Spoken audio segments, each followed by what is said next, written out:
आप बताओ, अभी आप इस फील्ड में हो कि रेंट पे रहना ज़्यादा फायदेमंद है कि खुद का घर का कंस्ट्रक्शन बनाना ज़्यादा फायदेमंद है? पूरे इंडिया का यही है कि रो हाउसेज ही बनते हैं। रो हाउस मतलब क्या होता है, एक जैसे सारे घर बना दिए, ऐसे ही लोग काम करते हैं। हम लोग देखिए 5 स्टार में जाके रहते हैं, हमें 25-30 हज़ार में क्या मिलता है? एक 10 बाई 10 क्या या 12 बाई 15 का room. People are becoming intelligent. अब आपको वैसे हाइब्रिड मॉडल्स में जाना चाहिए। हाइब्रिड मॉडल क्या कहता है? विला भी मेरा हो गया और मुझे वहां से पैसा भी मिला था। इस जनरेशन का शो ऑफ कार नहीं रही, इस जनरेशन का शो ऑफ है धीरूभाई अंबानी ने कहा था ना कि idea is no one's monopoly, luxury is also no one's monopoly, everyone has a equal right to it. Everyone wants कि मेरे को सारी अम्यूनिटीज मेरे घर में चाहिए, पर वो इनके बारे में सुन के ही नहीं आना चाहता बिकॉज ही फील्स कि it is going to be. अब देखिए महिंद्रा की गाड़ियां आई हैं आजकल, कितनी हाईटेक गाड़ियां आई हैं। सही बात। आपको लिम्बोर्गिनी उरस का फर्स्ट कॉपी मिलता है बिल्कुल BE6 में। Mahindra has decided to understand Indian mindset. Indian mindset को पैसा ज्यादा खर्च नहीं करना है, लेकिन इंडियन माइंडसेट को लग्जरी चाहिए। हम इंडियंस है ही वैसे।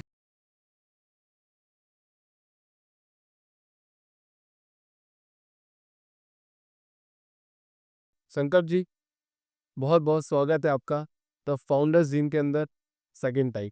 क्या हाल है सर आपके?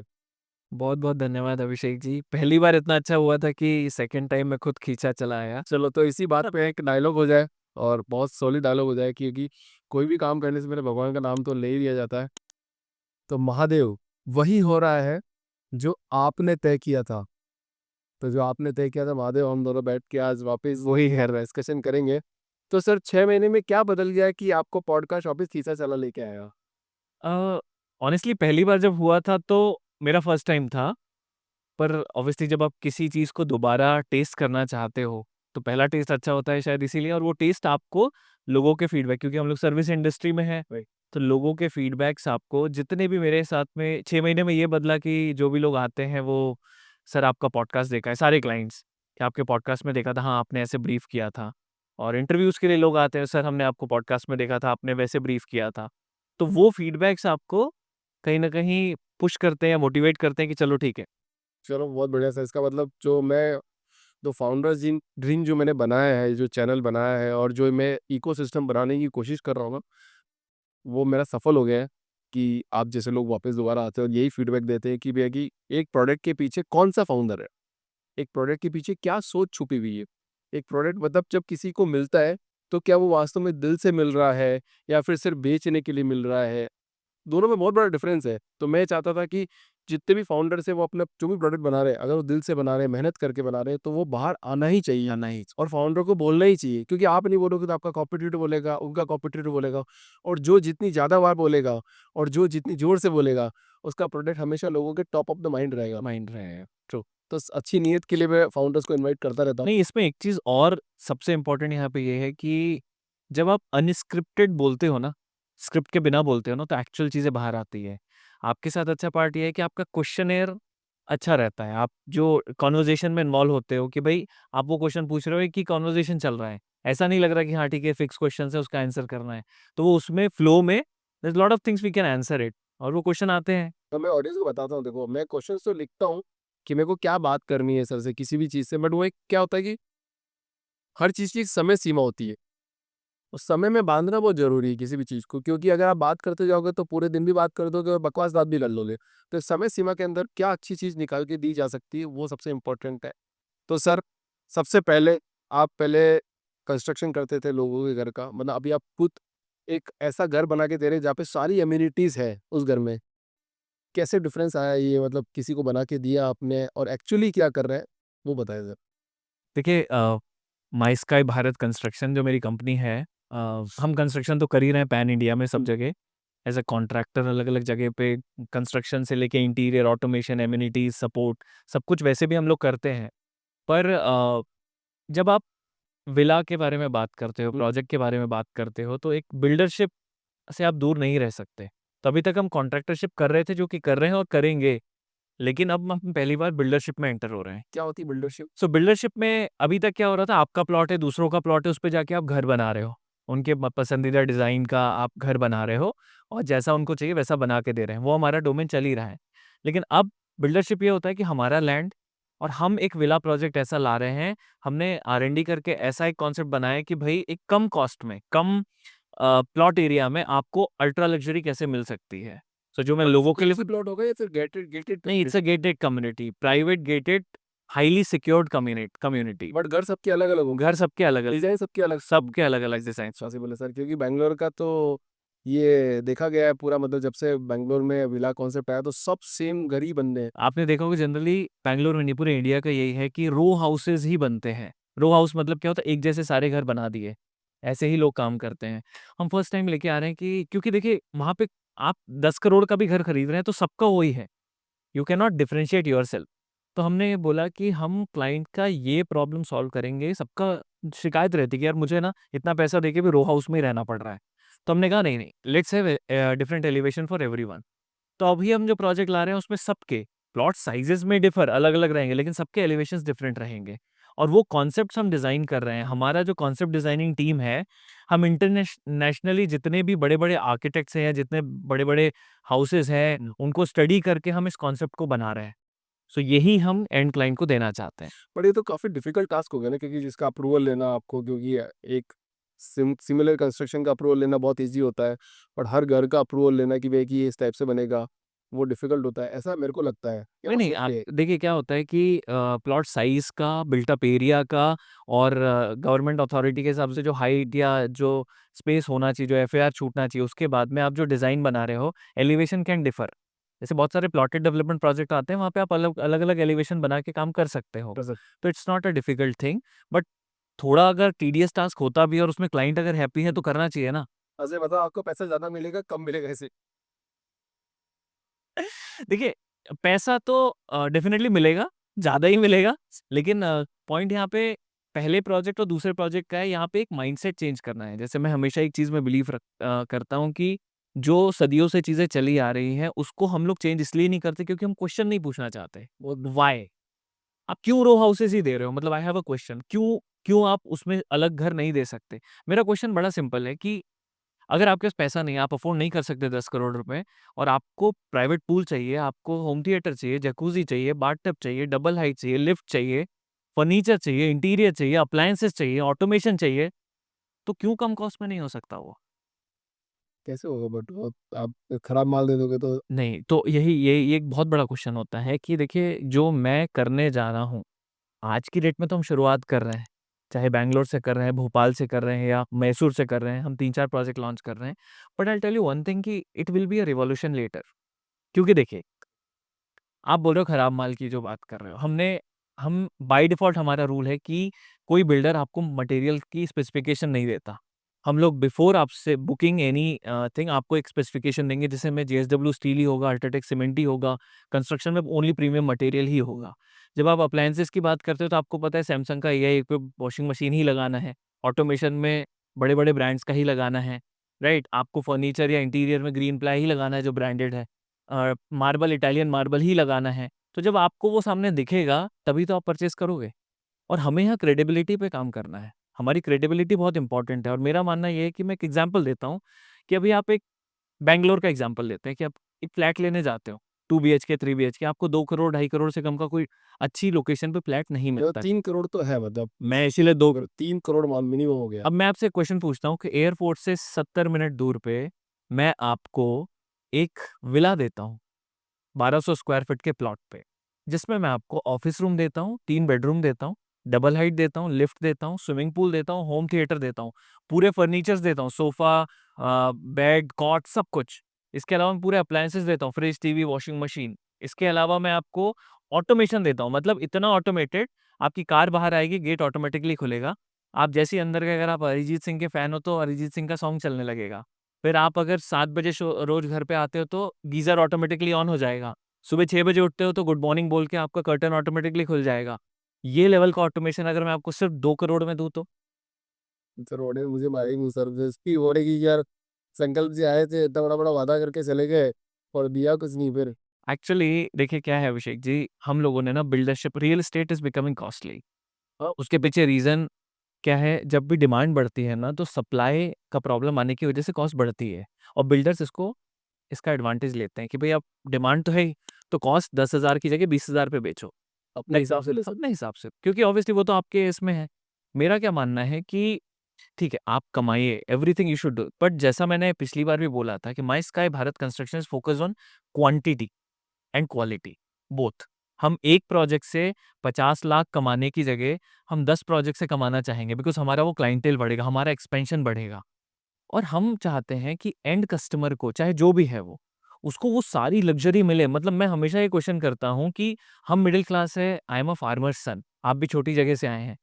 क्यों बेंटले या रोल्स-रॉयस या प्राइवेट जेट हमारे लिए नहीं होना चाहिए, हम नहीं कर सकते? होना चाहिए। वी शुड क्वेश्चन इट, हाँ, right? So luxury is not luxury. Dhirubhai Ambani ने कहा था ना कि idea is no one's monopoly, correct, right. Right? So luxury is also no one's monopoly, everyone has a equal right to it. वो colonial mindset जो था ना, ब्रिटिशर्स आए थे कि नहीं, नहीं तुम गरीब हो, तुम्हारे लिए वो रहेगा। वो माइंडसेट ने हमारे को बहुत प्रॉब्लम में डाला एक्चुअली, आम इंडियन की बात अगर करें तो। अगर हम बात करते हैं कि मेरे को घर चाहिए, एवरीवन वांट्स कि मेरे को सारी अमेनिटीज़ मेरे घर में चाहिए, पर वो इनके बारे में सुन के ही नहीं आना चाहता, बिकॉज़ ही फील्स कि it is going to be very costly. So वो जो एक स्टीरियोटाइप है, उसको चेंज करना है। मतलब वास्तव में आपने बात तो बहुत सही बोल दी, क्योंकि ना वो मतलब जैसे रवि किशन जी के साथ एक पॉडकास्ट किया था मैंने, और उन्होंने भी पॉडकास्ट में सेम बात बोली थी, मेरे पॉडकास्ट में बोली थी कि ना वो गरीबी है ना नस-नस में भर गई है, और इतना काम कर लिया, चीज़ें कर ली, इतनी चीज़ें देख ली, इतनी गरीबी देख ली कि वो नसों-नसों में है। तो वैसे ही मानसिकता ऐसे लोगों की नसों-नसों में भर गई है कि यार लग्ज़री आपके लिए नहीं हो सकती, पैसा आप नहीं कमा सकते, चीज़ें आप नहीं कर सकते हो, नौकरी आपको ही करनी है। 2-3 दिन पहले ही पॉडकास्ट किया था, उसमें भी एक बंदा आया था, तो पापा-मम्मी ने इसको पढ़ाया, लिखाया, सब कुछ किया। उसके पापा दुबई में नौकरी करके इसको फंड भेज के बोले कि अब तू पढ़ाई, मतलब यहाँ पे अच्छी नौकरी कर लेना। अब उस बंदे का मन नहीं लगे नौकरी करने में, क्योंकि वो होटल मैनेजमेंट में था। बोला मेरे से नहीं हो पाएगा। तो वो सब कुछ बैरियर तोड़ के उसने एक अपनी कंस्ट्रक्शन कंपनी, प्लॉट की कंपनी चालू करी और प्लॉट बेचना चालू किया, तो 17-18 करोड़ का रेवेन्यू कर लिया। हुँ। बट इनिशियल टाइम में उसके घर वालों उसको सपोर्ट नहीं कर रहे थे, और मेंटेलिटी कैसी थी कि यार हमने इसीलिए पढ़ाया है क्या कि तुम रोज रात भर पूरे दिन भर घूमते रहो और प्लॉटों की दलाली करते रहो, प्लॉट बेचते रहो, इसलिए तो नहीं पढ़ाया था। पर बाद में जैसे जैसे स्टैंडर्ड बढ़ता गया तो घर वालों का रुख भी चेंज हो गया कि नहीं यार, आप जो भी काम कर रहे हो अच्छा ही कर रहे हो, कम से कम पैसे तो आ रहे हैं घर में। Right, right, right. नहीं देखिए, कोई भी चीज़ ना ज़ीरो से आपको शुरू करनी पड़ती होगी। मेरा एक लॉजिक बड़ा सिंपल है अभिषेक जी, कि आपका इंडिया इतना बड़ा है।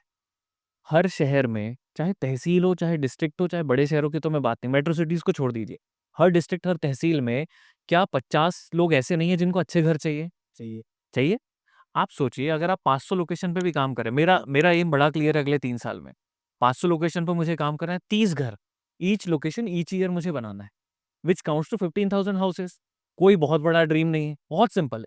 लेकिन अगर मैं ये बनाता हूँ 15,000, आई एम टेलिंग यू कि जिस दिन मैं 15,000 घर बनाने लगा, रेसिडेंशियल डोमेन की मेरी कंपनी सबसे बड़ी कंपनी बन जाएगी। और ये सिर्फ इंडिया की 15,000 घर, मतलब साल का लगभग 20 से 25,000 करोड़ का रेवेन्यू, रेवेन्यू। जिसमें प्रॉफिटेबिलिटी तो अलग है, विथ नो डेट और नो नथिंग लाइक दैट। सो वो लेवल पे पहुंचने के लिए आपको क्या देना पड़ेगा? आपको लग्जरी देना पड़ेगा। लग्जरी ही मिसिंग है। लग्जरी ही पे लोग पैसा बना रहे हैं, वो ही मिसिंग है। अगर वो एलिमेंट कॉमन मैन के लिए अवेलेबल हो गया ना, तो आप देखिए, महिंद्रा की गाड़ियां आई हैं आजकल, कितनी हाईटेक गाड़ियां आई हैं। सही बात। आपको लिम्बोर्गिनी उरुस का फर्स्ट कॉपी मिलता है बिल्कुल BE6 में, हाँ, सेम गाड़ी दिख रही है। सेम। और उसकी बुकिंग्स आप ऐसे देखिए, XUV7 लॉन्च की थी तो इतने सालों का वेटिंग हो गया था। रीजन क्या है? Mahindra has decided to understand Indian mindset. Indian mindset को पैसा ज़्यादा खर्च नहीं करना है, लेकिन इंडियन माइंडसेट को लग्ज़री चाहिए, और वो उसमें एंटर हो गए। और उन्होंने, महिंद्रा डाउन जा रही थी बिल्कुल, एकदम से क्या रिवैम्प किया उन्होंने, सब मॉडल। फिर से जंप मारा है। तो हम इंडियंस है ही वैसे, हम लोग अमीर भी है ना, तो भी हम सोचते हैं कि यार वो हम 20,000 का 5 स्टार में खाना खा लेंगे, लेकिन वो 2,000 की टिप में ना थोड़ा-सा सर्विस चार्ज हटाने का लगता है। Right. So this is how we function. So उसको सॉल्व करने के लिए फिर real estate is something where आप बहुत सारी चीज़ें कर सकते हैं। तो हमने वही डिसाइड किया और उसी पे काम कर रहे हैं। बट 15,000 नंबर तो इसे देखा जाए तो सब छोटा ही है। हाँ, अब एक्चुअली बहुत बिग है। 15,000 नंबर, 15,000 लोगों में 60,000 लोगों से डील करना पड़ेगा, क्योंकि एक फैमिली के 4 मेंबर्स हैं, फिर उनके रिश्तेदार वो अलग। पर वो डील के साथ में अभी हम लोग जो काम कर रहे हैं, मैं आपको बताऊँ, माय स्काई भारत कंस्ट्रक्शन से हम पूरे पैन इंडिया कंस्ट्रक्शन कर रहे हैं। आप मेरे को अभी बोलोगे ना कि संकल्प जी मेरा एक प्लॉट कन्याकुमारी में है, विदिन 1 वीक मैं आपका जाके यहाँ से घर स्टार्ट कर सकता हूँ। मेरा सेंट्रलाइज़्ड एग्ज़ीक्यूशन ऐसा है। जैसे आप लोग कहीं भी पॉडकास्ट शूट करोगे, थोड़ा सिखाओ ना, मतलब इसको कैसे मतलब कैसे कैसे बनाया आपने, मतलब पहले क्या सेंट्रल डिसेंट्रलाइज करके कैसे आपने किया काम? इसका बेसिक है, आई विल टेल यू कि जनरली लोगों का कंस्ट्रक्शन में क्या होता है, हर चीज़ आउटसोर्सिंग पे चलती है। लेबर को कॉन्ट्रैक्ट दे दिया, इसको दे दिया, उसको दे दिया, और उस आउटसोर्सिंग पे लोग पूरा ठेकेदार को दे दिया, पीएमसी मैनेज करके काम कर रहे थे। हमने बोला हम ये कुछ नहीं करेंगे। हमने एक क्वालिफाइड साइट इंजीनियर हायर किया बैंगलोर में। उसको बोला उसको जहाँ बोलेंगे वहाँ वो ट्रैवल करेगा। हमने लेबर टीम यहीं हायर की बैंगलोर में। हमारी लेबर टीम 10 लोगों की यहीं से भेजी उस घर को बनाने के लिए। मेरा खर्चा सेम है, क्योंकि वो यहाँ पे भी मैं उतना ही पैसा दे रहा हूँ, वहाँ पे भी उतना ही पैसा, क्योंकि मैं स्टे और फूड यहाँ पे भी दे रहा हूँ, वहाँ पे भी दूंगा मैं। तो मैंने अपनी टीम को यहाँ से भेज दिया। अब बड़े बड़े ब्रांड्स के साथ हमारा टाइप है, तो मटेरियल हम डायरेक्ट साइट पे पूरे इंडिया में कहीं भी डलवा सकते हैं। जो लोकल मटेरियल खरीदना होता है, हमारे साइट इंजीनियर्स क्वालिफाइड रहते हैं, क्योंकि हम 10-20 हज़ार वाले साइट इंजीनियर हायर नहीं करते हैं। हम लोग high qualified civil engineers hire करते हैं। हम वहाँ स्पेंड ज़्यादा करते हैं, जो क्लाइंट के साथ में इंटरेक्शन टेक्निकली करेगा। तो मेरी टीम नितिन गडकरी के हाईवे प्रोजेक्ट जैसा मूव होती है, एक प्लॉट पे, आपके प्लॉट पे जाएगी, घर बनाएगी और घर बना के फिर मूव बैक होगी। इसके साथ में मेरा सेंट्रलाइज मॉडल में project coordinator, project manager, quality control और क्वालिटी चेक वाले क्यूसी क्यूएस सब लोग विजिट करते रहते हैं हर 15 डेज में, डिफरेंट डिफरेंट। तो मेरी वो टीम है। फिर आर्किटेक्ट्स की एक सेपरेट टीम है जो अलग अलग प्रोजेक्ट पे विजिट करती रहती। So I have created this centralise business model. कितने साल लगे सर इसको, मतलब ये पर्टिकुलर जैसे मतलब इस स्टेज पे आज आप हो जहाँ पे, क्या जर्नी थी, कितने साल तक, कितने साल मैं रहे हो से आप, ये बताओ। अभी आज कितनी 26 तारीख है ना, 1 साल एग्जैक्टली 11 महीने, 1 साल 11 महीने में। इतनी fast? This is this is the beauty of this country, I am telling you. See I belong to Madhya Pradesh. मैंने मध्य प्रदेश में कंस्ट्रक्शन किया था। बैंगलोर में आके 2023 में ही मैंने स्टार्ट किया है। दिसंबर में मेरी कंपनी यहाँ पे मैंने फॉर्म की थी। अभी मेरे को 2 साल भी होने वाले हैं। लेकिन I am one of the fastest growing company here because of my business model. अभी मैं 12 सिटीज में ऑलरेडी काम कर रहा हूँ, कंस्ट्रक्शन कर रहा हूँ, और वो काम, क्योंकि इसमें मेरा कोई कॉम्पिटिटर नहीं है, क्योंकि मेरा कॉम्पिटिटर है लोकल ठेकेदार।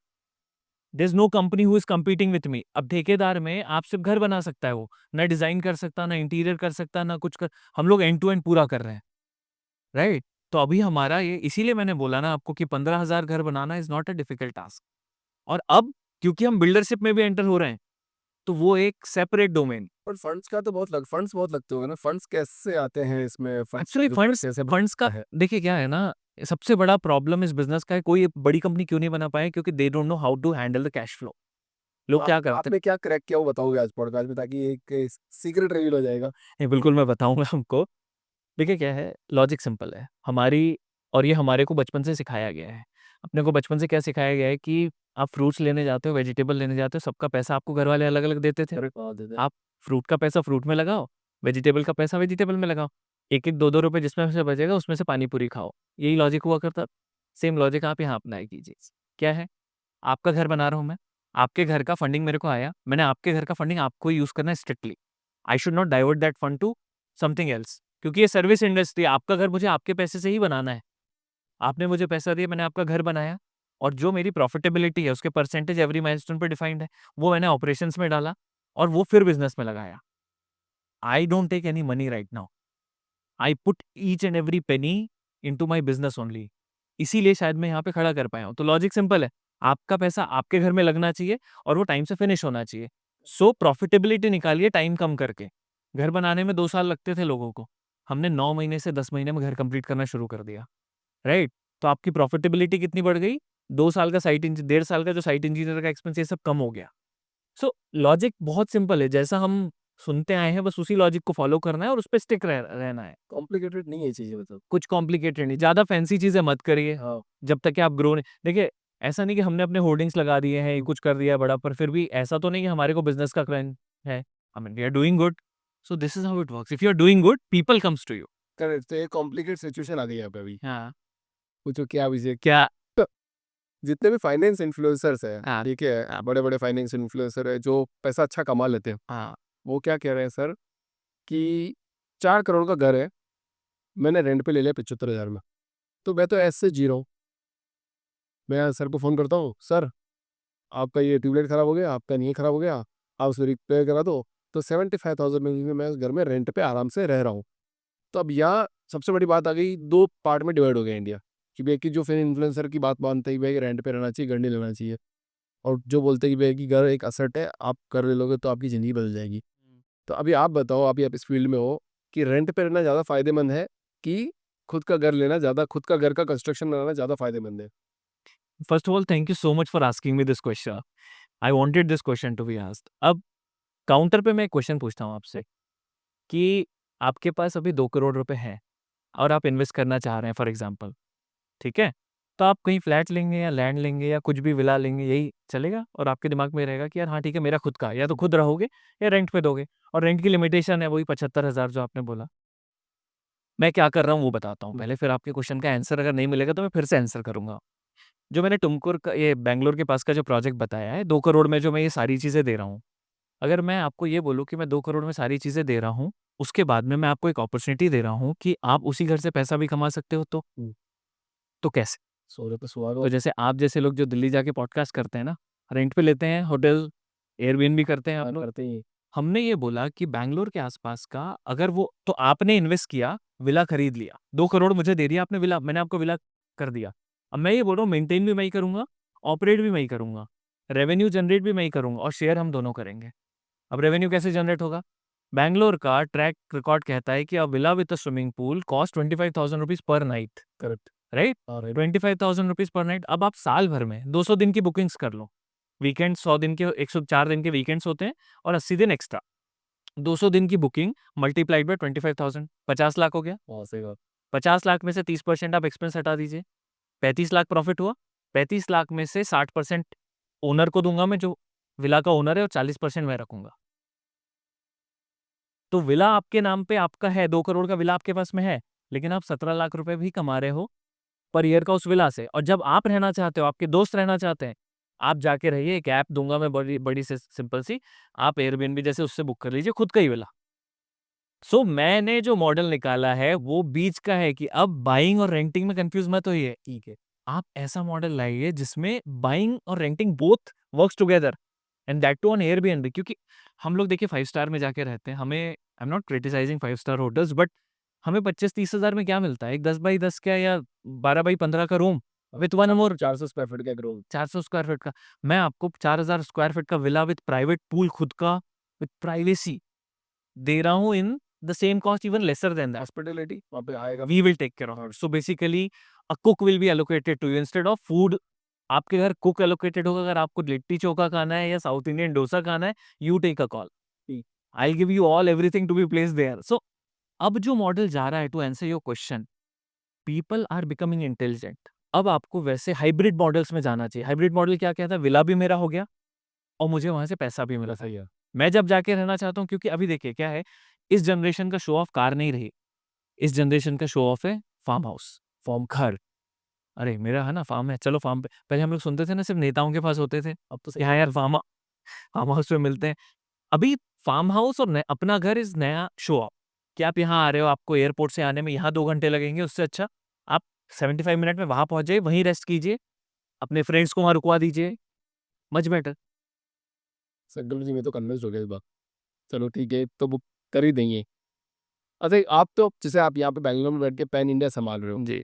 वैसे ही कोई इन्वेस्टर अभी कौन सा मार्केट है पूरे इंडिया में जहाँ पे सबसे ज़्यादा इन्वेस्ट करे पैसा कमाए, तो सबसे ज़्यादा रेंट आएगा, चीज़ें अच्छी होगी, घर का टेक केयर भी अच्छा हो जाएगा और लाइफ लॉन्ग तक उसकी इन्वेस्टमेंट जो लगाया उसने उसका पैसा आता रहेगा?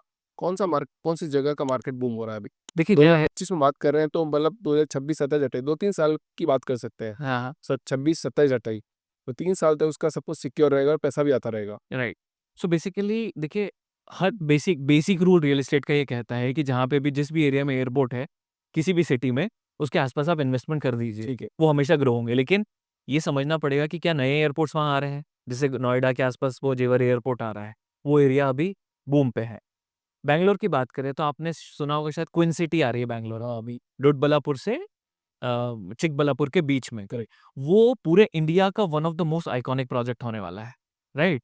आप देखिएगा लैंड प्राइस नॉर्थ बैंगलोर में पिछले कितने से दिनों में, it is going double now, right? अभी डबल हो गया है। डबल हो रहा है। और दूसरा देखिए, किसी भी रियल एस्टेट का सिंपल सा रूल होता है इन्वेस्टमेंट का, पहले आपको ये डिसाइड करना पड़ेगा कि मुझे लैंड करना है, प्लॉट करना है, विला करना है या फ्लैट करना है, राइट? एप्रिसिएशन सबकी डिफरेंट डिफरेंट है। लैंड में डर ये है कि मुझे नहीं पता कौन मेरे लैंड को कब्जा कर लेगा, ग्रैब कर लेगा, हमें नहीं पता। प्लॉट में क्लियर कट और क्लियर टाइटल्स है नहीं है, वो सब भी हमें देखना पड़ेगा। अगर है तो invest in plots. Then villa obviously, flat is considered to be little last from my perspective as well. पर रिसेंटली मैंने खुद ही 1-2 फ्लैट लिए हैं, उनका एप्रिसिएशन डबल हो गया है। तो इस पे भी कमेंट करना गलत होगा कि भाई फ्लैट के रिटर्न्स नहीं आते हैं। जगह को लेके जो आपने क्वेश्चन पूछा, तो हर शहर में, जैसे रायपुर एक लोकेशन है फॉर एग्जांपल, न्यू रायपुर जो डेवलप हो रहा है, आप उसको देखिए। न्यू रायपुर में you put money anywhere it will grow. Indore, Indore का जो आपका भोपाल रोड डेवलप हो रहा है या आपका मुंबई रोड डेवलप हो रहा है, बैंगलोर में आपका नॉर्थ बैंगलोर एरिया जो डेवलप हो रहा है या आपका मैसूर रोड, आप किसी भी एरिया में चले जाइए, क्लियर टाइटल्स देखिए, एक 20,000 खर्च करके लॉयर से रिव्यू करवाइए पूरा कि ये डीड है कि नहीं अपने लॉयर से। अगर वो होता है then put the money. I won't comment particular कि आप इसी में लगाइए उसी में लगाइए, क्योंकि कहीं पे भी कोई भी अच्छी डील मिल सकती है आपको। It depends. बट मेरा ये मानना है, अगर मेरे को आप पर्सनली पूछते हैं, own a asset which makes money for you. Don't own a asset which becomes a liability to you. Liability क्या होता है? लैंड लिया 2 एकड़, एक चौकीदार रखना पड़ेगा उसको संभालने के लिए। प्लॉट लिया आपने, प्लॉट में जब तक आप कंस्ट्रक्शन नहीं करो, it is not giving you anything until appreciation happens. But आप विला करते हो, बनाते हो, it is making money for you and it is your house as well, and appreciation is by default. Similarly flat आप अच्छी posh location पे लीजिए, rent पे दीजिए, क्योंकि ये बंद नहीं हो सकता। कोई कितनी बड़ी बड़ी बातें कर दे, this is not going to be. नहीं हुआ। हाँ हाँ। संगम जी, आपकी बातों से लग रहा है बहुत बड़ा विजन है। मतलब क्या आप सारे डेवलपर्स, बिल्डर्स को सबको पीछे छोड़ दोगे क्या? नहीं मतलब जो मैं माइंडसेट समझने की कोशिश कर रहा हूँ कि आप जिस रफ्तार से दौड़ रहे हो, मुझे लगता है मैं यही कोशिश कर रहा हूँ। मुझे लगता है अभिषेक जी कि देखिए क्या है, सबसे बड़ा क्वेश्चन ये है कि आज तक रेसिडेंशियल कंस्ट्रक्शन डोमेन में क्यों कोई यूनिकॉर्न नहीं बना, या क्यों कोई ऐसी कंपनी नहीं बनी जो पैन इंडिया पे वर्क कर रही है। सब बिल्डर्स बड़े-बड़े आप उठा लीजिए, प्रेस्टीज ग्रुप है, लिमिटेशन टू सर्टेन लोकेशंस है। क्यों पैन इंडिया का एक भी डेवलपर नहीं है? Because of certain limitations, right?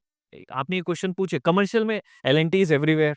DLF से लेके बड़े-बड़े कमर्शियल में everyone is everywhere. Nagarjuna construction north में भी, साउथ।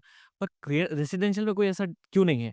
अच्छा, रेसिडेंशियल में भी मे बी बिल्डरशिप में सब लोग, कुछ लोग हैं, पर कंस्ट्रक्शन में तो कोई भी नहीं है। मेरा विज़न किसी से आगे बढ़ना, किसी से पीछे छोड़ना नहीं है। मेरे को सिंपल लॉजिक है, इंडिया में जो लगभग 50-60 करोड़ लोग हैं, जो मिडल क्लास और अपर मिडल क्लास में आते हैं, उन लोगों को मुझे एक बहुत ब्रिलियंट लग्ज़री घर देना है। बस ये सिंपल लॉजिक है मेरा। अगर मैं उनको सैटिस्फाई कर पाया, क्योंकि उनकी नीड क्या है, हम कोई भी चीज़ क्या खरीदते हैं, हम बाहर देखते हैं, इंस्टाग्राम पे रील्स देखते हैं, तब हमारे इमोशंस जागते हैं कि हाँ, मुझे भी ऐसा कुछ लेना चाहिए। वो चीज़ अगर आप उसको छोटे से घर में दे देते हो, then you are through. Like simple सा प्रॉब्लम है। नेताओं के बराबर घर बना के दे दो, मतलब आप सबको। बराबर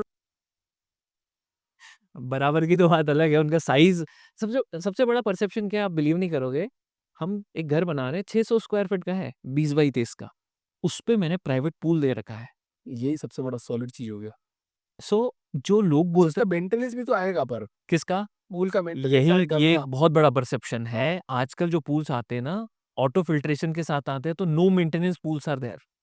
कुछ मेंटेन आपको 3-4 साल तक पानी बदलने की ज़रूरत ही नहीं, क्योंकि रेगुलरली ऑटो फिल्ट्रेशन चल रहा है आपका, और मशीन की उतने साल की वारंटी होती है।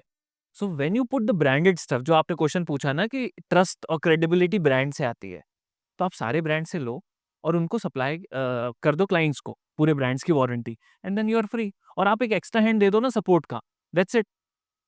अच्छा, आज भी ऐसी कौन सी कॉस्टली मिस्टेक है जो एक एंड यूजर करता है जब कोई घर खरीदता है? सबसे बड़ा मिस्टेक उनके दिमाग में ये है कि ये दिमाग से निकाल देना चाहिए कि बहुत पैसा लगा के लग्ज़री घर बनता है। ये जिसके भी दिमाग में है ना, वो सबसे बड़ा वो मार्केटिंग ब्लफ का शिकार है। ठीक है। आपसे मैं सिंपल क्वेश्चन पूछता हम्म। हूँ, लोगों को ना लोग थोड़ा काम से बचने के लिए कॉन्ट्रैक्ट देते हैं किसी को, राइट। राइट? फिर सोचते हैं कि ये जो बोल रहा है वो ठीक है। पर क्या हम उसको इवैल्यूएट करते हैं क्या? वो इवैल्यूएशन में प्रॉब्लम है। किसी ने बोला इंटीरियर है आपका, एक्स-वाई-ज़ेड इंटीरियर होना है या कंस्ट्रक्शन होना है, तो उसके कॉस्ट तो डिफाइंड है। इंटीरियर का भी आप ब्रेकअप में कॉस्ट लीजिए ना। अगर आप कहीं पे पैनलिंग लगा रहे हो तो उसकी कोई पर स्क्वायर फीट कॉस्ट होगी, और मटेरियल का क्वांटिटी होगा। क्वांटिटी मल्टीप्लाइड बाय कॉस्ट करिए और लेबर का कॉस्ट निकाल लीजिए। आप खुद भी बैठ के इंटीरियर का कॉस्ट कैलकुलेशन कर सकते हैं। But we don't put that effort. तो हम क्या बोलते हैं, कोई हमें सजेस्ट करता है, सर ये ना यहाँ एक शैंडलियर लगा देता हूँ, ये 80 लाख का मैं इम्पोर्टेड लाऊंगा इटली से। वो भले ही चाइना के मार्केट से लेके आ रहा है। ये सबसे बड़ा है, मैं बता रहा हूँ, पूरा फर्नीचर सब कुछ आपने चाइना को अंडर एस्टिमेट करके रखा है कि भाई वहाँ पे you get huge furniture things and everything in a very very good cost. नापा लेदर से लेके जो भी आप बोलिए।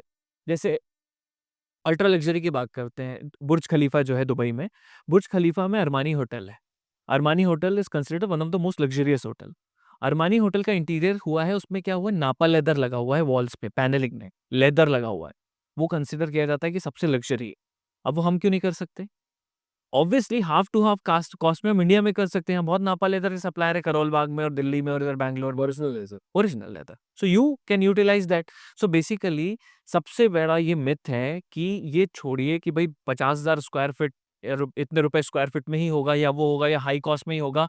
Break this mindset, come to a discussion कि मुझे एक्सप्लेन कीजिए। आपने एक मूवी देखी थी ना, कौन सी मूवी थी वो, ओ माय गॉड, जिसमें अक्षय कुमार वाले वो मंत्र पढ़ते रहते हैं कथा में जज साहब के यहाँ पे, तो बोलता है कि हर मंत्र का आप हर मंत्र का मदद समझाइए और 5,000 रुपये हम आपको लेंगे। सिंपल है।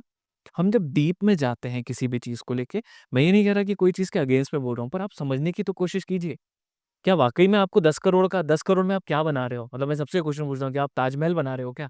सही बात। 10 करोड़ में क्यों बनाना है आपको? बस कभी ताजमहल भी बन जाएगा। Exactly, understand it, no. आप बेसिक तो अंडरस्टैंड कीजिए, आपके पास आज की डेट में चैट जीपीटी है, ये वहाँ से फिगर्स निकालिए, फिगर्स निकाल के आपको राइट टीम को पकड़ना है। एंड मेरा पर्सनल रिकमेंडेशन है, don't hire multiple people who plays blame game. सबसे ज़्यादा क्लाइंट लूज़ करता है, जैसे आपने कॉन्ट्रैक्टर अलग हायर कर लिया, इंटीरियर वाला अलग है, फिर क्या होगा? वो बोलेगा नहीं सर उसने ये नहीं किया, उसने वो नहीं किया। सर उसकी मिस्टेक की वज़ह से आपको 20 लाख आएगा, इसकी मिस्टेक की वज़ह से 20 लाख आएगा। तो आपने कितना? 40 लाख लूज़ करवा दिया। शिकार कौन हुआ? क्लाइंट। ये so education is a this thing, मुझे लगता है एजुकेट करना बहुत ज़रूरी है। करें। सो अभी एक चीज़ और डिस्कस करते हैं इसके अंदर संकल्प जी, कि मतलब आपके जो घर है, बेचने वाले के लिए एक एजेंट भी होगा या आप बेचते हैं? पहली चीज़ तो। हाँ, हाँ। दोनों मॉडल में कंप्लीट। दोनों मॉडल हैं, जो जी। एजेंट्स आज के टाइम पे सबसे बड़ी गलती क्या कर रहे हैं, क्योंकि देखा जाए तो हर तीसरी, अगर आपने एक बार रियल एस्टेट की कोई रील देख ली तो हर तीसरी रील एक एजेंट की आएगी। जी। तो आज एजेंट्स क्या गलती कर रहे हैं, अपने क्लाइंट को सामान सिर्फ बेच देते हैं, कोई कंसल्ट करते हैं या नहीं करते हैं? तो उनके लिए क्या राय है आपकी? बहुत सारे लोग बोलते हैं कि एजेंट बहुत सारा झूठ बोलते हैं, मैं इसको सपोर्ट नहीं करता। मैं बोलता हूँ कि एजेंट आधा सच बोलते हैं। ये तो और बिकॉज़ उनको उनको भी सेल करनी है ना। सी द पॉइंट इज़ कि अगर आपसे एजेंट भी आप कोई मिलता है आप कोई भी प्रॉपर्टी खरीदने के लिए, तो ठीक है, एजेंट ने आपको ब्रीफ किया। First of all 10 question agent से ही पूछे, आपको समझ में आ जाएगा एजेंट किस लेवल पे बैठा हुआ है आपके नॉलेज में। जैसे आपने मेरे से क्वेश्चन पूछा कि भाई वो पर स्क्वायर फीट पे बेच रहा है, तो आप उससे पूछो एफएआर कितना है, कारपेट एरिया कितना है, कितने का पर स्क्वायर फीट आ रहा है, इसमें मेंटेनेंस क्या रहेगा, कौन-कौन से ब्रांड लगे हैं, क्या उसको ये सारी इन्फॉर्मेशन है एजेंट को? तो इसको सही कर देते हैं कि हाँ, एक क्लाइंट को क्या-क्या सवाल पूछने चाहिए अपने एजेंट से। यस। 6-7 चीज़ बता दो जो मेजरली पूछनी चाहिए। अगर आप एजेंट से जा रहे हैं तो फर्स्ट ऑफ ऑल उस एजेंट से आप ये पूछिए कि भाई अगर आप कोई भी प्रॉपर्टी ले रहे हैं उससे, तो प्रॉपर्टी की कॉस्ट क्या है? चलो कॉस्ट पूछ लिया। कॉस्ट में क्या-क्या इंक्लूजन्स हैं? कि भाई क्या ये सिर्फ कॉस्ट है, इसके ऊपर टैक्सेस है, इसके ऊपर रजिस्ट्रेशन का कॉस्ट है, इसके ऊपर क्लब हाउस के वेयर उसके सब चार्जेस हैं, पहला। दूसरा, अगर ये प्रॉपर्टी इस बिल्डर की हिस्ट्री क्या है? कितना आप इस बिल्डर को जानते हैं? आप इसके साथ कब से काम कर रहे हो? राइट? कितने प्रोजेक्ट कितने आपने इसके बेचे? क्या किसी क्लाइंट से मेरी बात करा सकते हो क्या? हो गया? तीसरा, इसमें कौन-कौन से मटेरियल यूज़ हुए ज़रा बताइए? वो वहीं पे है, नो अच्छा ही मटेरियल यूज़ हुआ है, तो देन यू विल अंडरस्टैंड कि देयर इज़ समथिंग रॉन्ग। फिर पूछो आपसे कारपेट एरिया कितना है? बिल्ट-अप एरिया टोटल कितना है? और कारपेट एरिया और बिल्ट-अप एरिया को सेम कॉस्ट पे क्यों चार्ज किया जा रहा है? ठीक है। वाटर का क्या है? हमारे हमारे लैंड का जो शेयरिंग आखिरी में होगा वो कितना होगा? लैंड शेयरिंग जो कि यही का सबसे इम्पोर्टेंट। एग्ज़ैक्टली, लैंड शेयरिंग मेरा कितना होगा आखिरी में, आप ये तो पूछिए ना। फिर अगर आप विला की बात कर रहे हैं, तो विला में अगर विला बेचने की बात करते हैं, तो विला में किसके नाम पे रजिस्ट्री होगी, कौन करेगा? क्या जॉइंट वेंचर वाला एग्रीमेंट है ये या आपका बिल्डर आके एग्रीमेंट करने वाला है? मतलब बेसिकली हम कार खरीदने के पहले या हम एक कपड़ा शर्ट क खरीदने के पहले कितने क्वेश्चन पूछते हैं। तो घर खरीदने पे क्यों हम आँख बंद करके सोच रहे हैं कि भई, और देखने में सब कुछ नहीं होता, आप नहीं पकड़ पाओगे। आपको ये लगता है ना कि मैं जाके फिज़िकल विज़िट कर लूँ, फिर ले लूँगा, आपको कुछ नहीं पता, आपको कुछ भी नहीं पता। आपने देखा ना बहुत सारे वीडियो गुड़गाँव में कि दीवार में कील ठोक रहे हैं और वो उस तरफ निकल गया। ये सारे स्ट्रेंथ टेस्ट, ये सब सारी चीज़ों के आजकल मशीन्स आते हैं, आप उसमें इन्वॉल्व तो होइए। आप कुछ भी प्रॉपर्टी, आपका करोड़ों लाइफ़ टाइम इनकम लग रहा है। फिर रेरा की बात आ जाती है यहाँ पे कि भई उसका ट्रैक रिकॉर्ड क्या है? अब ट्रैक रिकॉर्ड नहीं है, कितना डिले किया, क्या किया है? फिर बहुत सारे फर्स्ट टाइम डेवलपर्स होते हैं। उनमें उन पे कैसे ट्रस्ट किया जाए, उनका पेमेंट शेड्यूल क्या है? गोल ये है कि आपको अपना सिक्योर करना है, क्योंकि एजेंट तो उसको ज़्यादा पुश करेगा ना जिसमें उसको ज़्यादा कमीशन मिल रहा है। करेक्ट। नया बिल्डर उसको 5% देगा, पुराना बिल्डर शायद उसको 2% ही देगा, तो उसको क्या पुश करना है? 5% वाला, उसको उसका भी देखना है। So this is how it works. So you should ask all the relevant questions from the agent to understand कि इसको नॉलेज है या नहीं।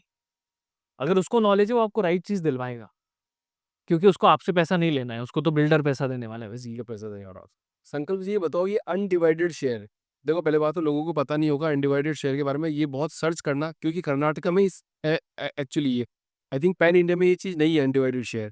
क्या मुझे पता है नहीं पता, आप बताओगे इस बारे में कि कर्नाटका में अनडिवाइडेड शेयर मतलब कि 100 साल बाद जब आपका घर गिर जाएगा तो आपके पास अगर 1000 स्क्वायर फीट का है तो कितने स्क्वायर फीट का पैसा आपको मिलेगा वापस। तो क्या है अनडिवाइडेड शेयर, क्या कर्नाटका में ही है या पैन इंडिया में है सर ये? नहीं, undivided share of the property is everywhere. कहीं भी कोई भी प्रॉपर्टी आप ले रहे हैं पूरे पैन इंडिया में, है देखिए सिंपल सा लॉजिक है, क्यों पहले इसको समझना पड़ेगा। आपका लैंड है, अगर 5000 स्क्वायर फीट का लैंड है, 5000 स्क्वायर फीट पे आपने 4 फ्लोर बना लिए, 4 फ्लोर पे आपके 4 लोग रहने लगे हैं, 4 फैमिलीज रह रही हैं, मतलब 4 ओनर्स हैं, तो 4 ओनर्स को this area has to be equally divided, है ना? अब एफएआर का कुछ एरिया छूटता है, कुछ करता है, तो इसका जो भी, अब 5000 स्क्वायर फीट हमने बिल्डिंग डिमोलिश की, जब भी बेचने गए हम लोग, इसको सेल आउट किया, तो it should be divided into 4 properties. बहुत सारे बिल्डर्स ने, बहुत सारे लोगों ने पहले क्या कर रखा है कि अनडिवाइडेड यूडीएस को फॉलो ही नहीं किया प्रॉपरली, और उसमें उनका भी एक शेयर रहता है कि भाई हमने बनाया है तो हमारे भी, तो 5वां शेयर आपका हो गया, तो नुकसान किसको हुआ? एंड क्लाइंट को हुआ। तो जब भी हम लोग ये करने जा रहे हैं, बिल्डर का रजिस्ट्रेशन या फ्लैट लेने जा रहे हैं, तो one has to check it कि यूडीएस के बाद मुझे क्या मिलेगा। भले ही वो 100 साल बाद मिले, 50 साल बाद, वो सेपरेट पार्ट है, क्योंकि वो आपका शेयर है ना। It can, third party can not be involve into that. फिर एक चीज़ और आती है इसमें कि भाई बहुत सारे लोग ये चेक नहीं करते कि कॉमन क्लब हाउस वगैरह या जो भी चीज़ें हैं, क्या ये हमारे को सोसाइटी को मिलेगी या बिल्डर की ही रहेगी? करेक्ट, बिल्डर वहाँ पे गेम खेल लेते हैं कि भाई अगर, क्योंकि सोसाइटी को अगर नहीं दिया, फिर वो लीगल डिस्प्यूट चलता रहता है और लीगल से कुछ नहीं होता। सही बात है। इट इज बिकॉज राइटिंग में है ना कि this will belong to this. हम लोग क्या होता है, गलती क्या करते हैं, जब भी हम लोग रजिस्ट्री कर रहे हैं, हम लोग ना 10,000 नहीं खर्च करना चाहते अपने लॉयर को हायर करके उससे रिव्यू कराने के लिए। हम लोग को क्या लगता है, बिल्डर ने बोला सब सही है, जस्ट, मुझे लगता है ऐसा नहीं होना चाहिए। मतलब अगर आपको इसमें अच्छे लोग भी फंस रहे हैं, जो अच्छा सही में डेवलपर अच्छा करना चाह रहे हैं ना, उसको भी प्रायोरिटी नहीं मिल रही है। मतलब अगर फ्रॉड ही करना है तो फिर तो, I mean it's a wrong thing, no. फिर अच्छे लोग कैसे ऊपर आ पाएंगे? ये यूडीएस वाला जो सवाल है और जो एमिनिटीज वाला सवाल है ना सर, ये तो मतलब मैं बार बार पूछूंगा, क्योंकि ये सवाल हर क्योंकि घर खरीदा है फिर भूल जाता है, फिर नया घर खरीदते हैं यस। तो तब भी भूल जाते हैं, तो ये सवाल बार बार आता रहना चाहिए और इसकी मार्केटिंग बार बार होती रहनी चाहिए। ये सबसे टॉप ऑफ द माइंड होना चाहिए कि मुझे, अच्छा हम नहीं रहे तो हमारे बच्चों को इसमें से कितने मिलेगा, उसको भी पता होना चाहिए कि मुझे, अच्छा वो तो रहेंगे तो 500 स्क्वायर फीट का इतना पैसा तो मिल जाएगा एटलीस्ट। Right, right. घर तो खरीदा ही इसलिए जाता है। Yes, yes. चलो, एक बात और बताओ सर कि black money is equal to real estate connection, कितना सच है आज भी? देखिए क्या है कि कोई भी builder, anyone whether is a contractor और a builder, would not be wanting to comment on this too much. अच्छा, पर देखिए ब्लैक मनी या कैश ट्रांजैक्शन आप बोल लो, डेफिनेटली कैश ट्रांजैक्शन बहुत सारा होता है। अच्छा, इसका छोटे शहरों में बहुत ज़्यादा कैश ट्रांजैक्शन का चीज़ चलती है, क्योंकि छोटे शहरों में टैक्स अवॉइड करना चाहते हैं बहुत सारे लोग, क्योंकि ना दिखा सकते, ना उतना होता है, तो उसमें होता है। बड़े-बड़े शहरों में, जैसे अब हमारा प्रोजेक्ट है फॉर एग्ज़ाम्पल, तो we have zero cash policy. Zero, हम we don't take any cash, बहुत बढ़िया। Not at all. क्योंकि आपको गवर्नमेंट के कंप्लायंसेस को फॉलो करना है, और जितना, देखिए क्या है ना, हेडेक पता है, आप समझिए बात को। बिल्डर, कोई बिल्डर लेना नहीं चाहता, अच्छा बिल्डर है वो नहीं लेना चाहता, क्योंकि उसको हैंडल करना अपने आप में प्रॉब्लम है। 100 करोड़ का प्रोजेक्ट होता है, 30% भी अगर आप कैश लोगे तो इट बिकम 30 करोड़। 30 करोड़ को हैंडल कैसे करोगे? कहाँ रखोगे? कहाँ रखोगे? और उसके लिए आपको एक 10 लोगों की टीम बनानी पड़ेगी, जो वही सब काम करे, और फिर लीक होने के चांस ये वो दुनिया भर का है। इसलिए वी मेक कि भाई आपका पूरा घर, फर्स्ट ऑफ ऑल बिल्डर के लिए सबसे आसान क्या है, आपको प्रोजेक्ट के लिए बैंक अप्रूवल करवा लीजिए कि एसबीआई, एचडीएफसी आपको बैंक लोन दे रहा है, वो 100% लोन फंडिंग देगा आपको। आप क्लाइंट को लाइए, क्लाइंट का अप्रूवल हुआ लोन, और बैंक से सीधे हमें पैसा आएगा। तो it becomes very easy game. But to answer your question, cash और black money versus real estate, it is there, because land purchase से लेके स्टैम्प ड्यूटी बचाने से लेके, छोटे शहरों में बहुत होता है। उसको अवॉइड नहीं किया जा सकता अभी कि नहीं हो रहा है, डेफ़िनेटली हो रहा है, बहुत बढ़िया सर। 100%। संकल्प जी, आप ये जो अभी बैंगलोर में एक घर बना रहे हो, टेम्परेचर कंट्रोल घर, इसकी क्या आवश्यकता है? सो क्या हो रहा है कि इतना बढ़िया मौसम है बैंगलोर में। आई होप कि जो मौसम आज है ये हमेशा रहे बैंगलोर में, लेकिन जिस हिसाब से ग्लोबल वार्मिंग बढ़ रही है, हमने डिसाइड किया कि लेट्स सी, कोई भी एंटरप्रेन्योर होता है वो आज से 20 साल बाद का सोचता है। आज का नहीं सोच रहा हूँ मैं। आज से 20 साल बाद ग्लोबल वार्मिंग के शिकार हम सब होंगे। तो हमने सोचा कि क्या ऐसी टेक्नोलॉजी है, क्या ऐसा प्रोविज़न है कि हम टेम्परेचर कंट्रोल घर बना सकते हैं। देन वी डिसाइडेड कि हाँ, अब नीड की बात आती है कि क्यों नीड है? क्यों बैंगलोर में ही नीड है? मेबी आज नीड नहीं है, लेकिन मेरे को ये विला इसलिए भी बनाना है क्योंकि मैं दुबई एक्सपेंशन भी कर रहा हूँ। तो मेरे को पूरा मिडल ईस्ट का मार्केट दिख रहा है। To create this as a sample and my whole Middle East market will welcome me like this with open arms. अब यहाँ पे सिंपल बनाया है कि अगर 38 डिग्रीज़ बाहर है, तो हम ट्राई कर रहे हैं कि 32-33 डिग्री इनसाइड रहेगा, मतलब 5-6 डिग्री का फ़र्क पड़ना चाहिए। फेस ऑटोमेटिक रहेगा। हाँ, वो कैसे रहेगा? हम इंसुलिन वॉल दे रहे हैं, मतलब डुअल वॉल कॉन्सेप्ट दे रहे हैं बाजू में, तो एक वॉल पे हीट आएगा और चला जाएगा, दूसरे वॉल से प्रोटेक्टेड है। हम पूरे छत पे ग्रीन ग्रास का गार्डन दे रहे हैं, जैसे गोल्फ कोर्स में होता है ना गार्डन, पूरा छत पे। सो ऊपर से भी जो आ रहा है वो पूरा रहेगा। अब जो हम इंटरेस्टिंगली जो हम ये घर बना रहे हैं, this is coming in Devanahalli actually, very near to Stone Hill School and airport. ये अल्ट्रा लग्ज़री के लिए है क्योंकि हम इसमें डुअल पूल दे रहे हैं। इसमें 2 पूल्स रहेंगे। लैप पूल, लैप पूल होता है जिसमें ग्लास बेस रहता है। ऊपर कोई नहा रहा है तो आप नीचे से देख सकते हैं। देख सकते हो लोग वो बेडरूम में आजकल मैं देखता हूँ एग्ज़ैक्टली, रील आती है। That is called lap pools. हम लैप पूल्स दे रहे हैं। हाई-टेक ऑटोमेशन, मतलब जापानीज़ टेक्नोलॉजी वाला ऑटोमेशन दे रहे हैं। अल्ट्रा हाई-टेक एआई इंटेलिजेंस वाला। फिर ये डुअल वॉल कॉन्सेप्ट दे रहे हैं। पूरा फर्नीचर अरमानी स्टाइल इंटीरियर्स और फर्नीचर दे रहे हैं। सो हमने ये सोचा कि भाई यहाँ का जो क्लाइंट है, अभी आप अभिषेक जी जाके 20 करोड़ अकाउंट में लेके जाइए और 20 करोड़ लायक घर खरीदने का सोचिए। आप बैंगलोर में नहीं खरीद नहीं पाएँगे। मिलेगा। पैसा है तो भी, ज़रूरी नहीं कि पैसा है तो सब कुछ है। So these type of things you want, और जो मैं आपको बता रहा हूँ अभी आपके पास 20 करोड़ आएगा तो आप बोलोगे नहीं यार, let me give a try, कि समथिंग ग्रेट इज़ कमिंग। तो हमने ये डिसाइड किया कि let's give all the luxury, all the amenities inside the house. मैं ये कॉमन एमेनिटीज़ के बहुत खिलाफ हूँ क्योंकि मैं भी जहाँ रहता हूँ ना, मैं आज तक स्विमिंग पूल में नहीं सही गया। बात है, मैं भी साल में 1 ही बार भी यहाँ आज तक। और एक बार अभी तो एक बहुत ज़ोरदार इंसिडेंट हो गया था कि किसी बंदे ने कुछ 200-300 रुपए कुछ जमा नहीं कराए होंगे सोसाइटी के, तो वो उसके बच्चे को लेके वहाँ पे स्विमिंग पूल के अंदर जाता है और सिक्योरिटी बोल देता है स्टॉप। बोला कि क्या हो गया? बोला सर आपको ब्लैकलिस्ट कर दिया। मेरे को ब्लैकलिस्ट कर दिया? क्यों कर दिया? बोला सर आपके कुछ पेमेंट पेंडिंग है। वो बोला बच्चे पे बात आ गई, मतलब मैं स्विमिंग पूल नहीं जा सकता हूँ? क्या मतलब है इस सोसाइटी में रहने का? Seriously, seriously. नहीं, और आप देखिए देखिए, बीइंग अ मैन, आप जाते हो स्विमिंग पूल बीच में रहता है, 4 टावर ऐसे खड़े हैं, सब देख रहे हैं, you feel like everyone is just looking at you. आपको प्राइवेसी कहाँ है? थोड़ा तो ऑकवर्ड लगता है। बहुत ऑकवर्ड लगता है, और 2 फीमेल्स और हैं तो हम मेंस तो वैसे ही नहीं जाना चाहते। बेचारे मेंस। नहीं, नहीं जा सकते। सही बात। अभी रिसेंटली का इंसिडेंट है, someone asked me in my society कि आप एज़ अ मैन आपको ज़ुम्बा क्लास करना चाहिए। मैंने कहा ज़ुम्बा इज़ लिटिल फेमिनिज़्म हो गया है आजकल की, ज़ुम्बा फीमेल्स ही करती हैं। तो बोले नहीं, मेल्स को भी करना चाहिए। मेल्स आप लोग करते नहीं हो इसलिए नहीं करवाते। मैंने कहा कि हम लोग कर सकते हैं, बट हमारा टेंशन ज़ुम्बा से नहीं है। कोई एक भी फीमेल अगर ज़ुम्बा क्लास के बाहर आके खड़ी हो गई तो हम कोई नहीं नाच पाएँगे। ये तो बहुत शानदार बात कर दी। So this is how it. तो संकल्प जी, ये तो अपन ने आज सेकंड पॉडकास्ट एक बहुत नए विचारधारा के साथ प्रस्तुत कर दिया इसको। ऐसे ही पॉडकास्ट करते रहते हैं हम लोग और ऐसे ही आप कंस्ट्रक्शन करते रहिए, लाखों घर बनाइए, 1-2 घर आपको गिफ्ट भी करते रहिए। तो thank you so much sir for coming in the podcast. बहुत बहुत आता है, बहुत बहुत-बहुत धन्यवाद Abhishek ji. Thank you so much again for having me on board, and as always I say कि भाई it was always a pleasure to be here.